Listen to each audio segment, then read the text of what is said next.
आज जिस तरह से झारखंड में शक्ति प्रदर्शन दिखाया गया हेमंत सोरेन के जरिए, और सोरेन सरकार ने एक बार फिर से वहां पर विश्वास मत हासिल कर लिया है। सोरेन सरकार के समर्थन में 48 विधायकों ने वोट दिया, जिसके बाद अब पूरी तरह से ये स्पष्ट हो गया है कि सरकार को कोई खतरा नहीं है।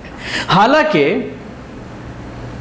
हेमंत सरकार के खिलाफ अभी कोई फैसला नहीं लिया गया था। वहाँ के गवर्नर के ज़रिए गवर्नर दिल्ली भी आए थे और कई दिन इस पूरे मामले को हो गए, लेकिन जिस तरह से आपने देखा कि दिल्ली में भी, दिल्ली विधानसभा में आम आदमी पार्टी के जो लीडर हैं, मुख्यमंत्री हैं अरविंद केजरीवाल, उनके ज़रिए जिस तरह से यहाँ पर 20 तरह की चीज़ की गई बिना किसी अविश्वास प्रस्ताव के, इसी तरह का मामला झारखंड में भी सामने आया। खुद बस में बैठ कर के सोरेन विधायकों के साथ रायपुर पहुंचे थे कल, और आज विधानसभा बुलाई गई और विधानसभा में विश्वास मत हासिल कर लिया गया। कौन कौन सी पार्टी थी ये भी मैं आपको बताऊंगा, और उसके अलावा आज क्या हुआ विधानसभा के अंदर ये भी मैं बताऊंगा। आप हमारी खबर के साथ बने रहिए और उसके साथ ही चैनल को सब्सक्राइब करना मत भूलिए। झारखंड विधानसभा में सोरेन सरकार ने विश्वास मत हासिल किया है। 81 मेंबर्स वाली विधानसभा में सरकार के पक्ष में 48 वोट पड़े। इस दौरान भाजपा ने वॉकआउट किया। विश्वास मत में वोटिंग के बाद विधानसभा की कार्रवाई अनिश्चितकाल के लिए स्थगित कर दी गई। इसके बाद सोरेन ने ट्वीट कर लिखा है कि जीते हैं हम शान से, विपक्ष जलते रहे हमारे काम से। सोरेन सोमवार सुबह छत्तीसगढ़ से लौटे। अपने सभी विधायकों को खुद बस से लेकर विधानसभा आए थे। इस दौरान भाजपा विधायकों ने विधानसभा के सामने प्रदर्शन किया।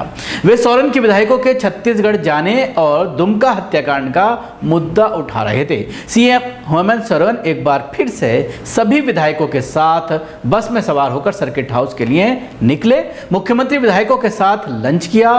विधायक फिलहाल सर्किट हाउस में ही हैं। सदन में सोरेन ने कहा है कि हमने सब्जी, राशन और कपड़ा खरीदने की बात सुनी थी, भाजपा तो विधायक खरीद रहे हैं। भाजपा के वॉकआउट पर कहा कि विपक्ष इस प्रस्ताव को पूरा सुने, मैदान छोड़कर बाहर ना जाए। मैं आंदोलनकारी का बेटा हूं, इनसे डरने वाला नहीं हूं, न डरा हूं और ना ही किसी को डराऊंगा। सोरेन ने कहा भाजपा राज्यों में गृहयुद्ध के हालात बना रही है। झारखंड सरकार राज्य में 1932 का खतियान लागू करने की तैयारी में है। सोरेन ने कहा 1932 का खतियान और ओबीसी के मामले में जल्द सरकार आगे बढ़ने वाली है। 1985 की स्थानीयता उन्होंने परिभाषित की। जब 85 की स्थानीयता घोषित हुई तो ताली बजाकर कह रहे थे कि 85 का ही खतियान बेस्ट है। सदन में हेमंत सोरेन ने कहा है कि विपक्ष ने तंत्र को खत्म कर दिया है, सिर्फ लोक बचा है। लोकतंत्र को बचाना हमारी सरकार की प्राथमिकता है। बीजेपी देश के आधे राज्यों में गृह युद्ध की स्थिति बना रही है। कपड़ा, सब्जी और राशन को खरीदना सुना था, बीजेपी विधायक खरीद रही है।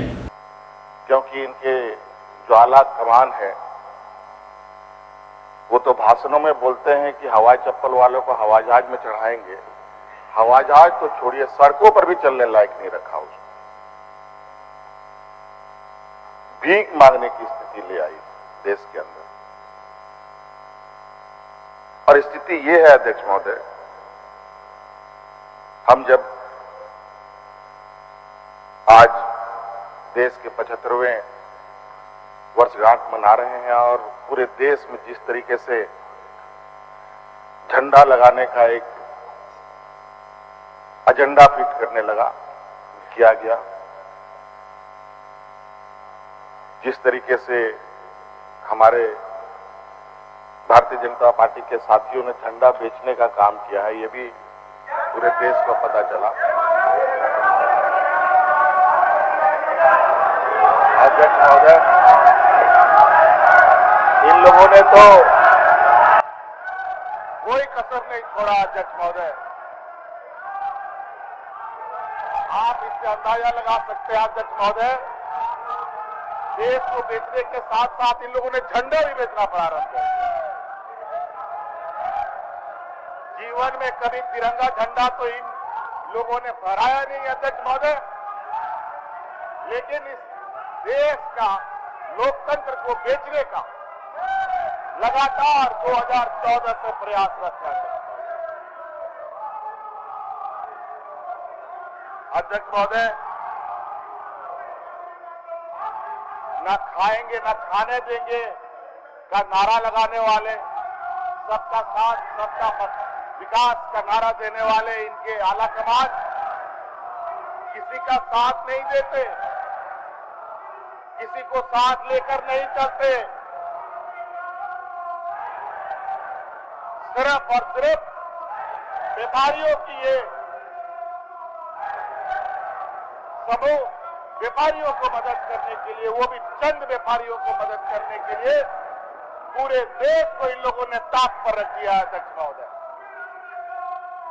आज गरीबों को पेंशन देने का इनके पास पैसा नहीं है। अध्यक्ष महोदय, और ये कहते हैं कि सरकारें रेवड़ियां बांटती है।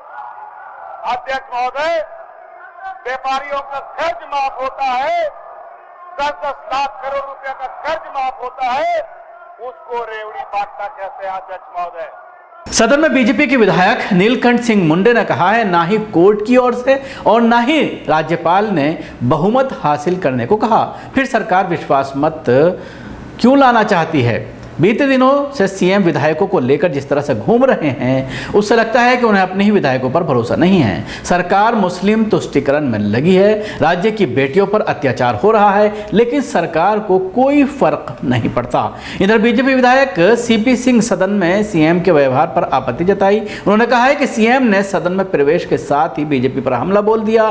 साथ ही कहा, मैं खुद भी स्पीकर रह चुका हूं, ऐसे में कोई विधानसभा अध्यक्ष गलत करेंगे तो मैं चुप नहीं बैठूंगा। इसके साथ ही हंगामा होता रहा सदन के अंदर भी और सदन के बाहर भी। बीजेपी विधायक लगातार हंगामा करते रहे और जिस वक्त विश्वास मत लाया जा रहा था उस वक्त भी काफ़ी हंगामा देखने में आया। लेकिन उसके बाद जिस तरह से हेमंत सोरेन के जरिए सदन में स्पीच दी गई और पूरी तरह से भारतीय जनता पार्टी के केंद्रीय नेतृत्व को भी उन्होंने घेरने की कोशिश की और जिस तरह के आरोप लगाए कि पैसों का लेन देन किया जा रहा है, विधायक खरीद फरोख्त के मामले में ऑफर दिया जा रहा है, उसको लेकर भी बीजेपी के विधायकों ने आपत्ति जताई। शुक्रिया। आपको हमारी ये कोशिश कैसी लगी ज़रूर बताएं। हमारे यूट्यूब चैनल को सब्सक्राइब करना ना भूलें, इसके साथ ही बेल आइकन जरूर दबाएं। धन्यवाद। लगातार 2014 से प्रयासरत है। अध्यक्ष महोदय, न खाएंगे न खाने देंगे का नारा लगाने वाले, सबका साथ सबका विकास का नारा देने वाले इनके आला कमान किसी का साथ नहीं देते, किसी को साथ लेकर नहीं चलते।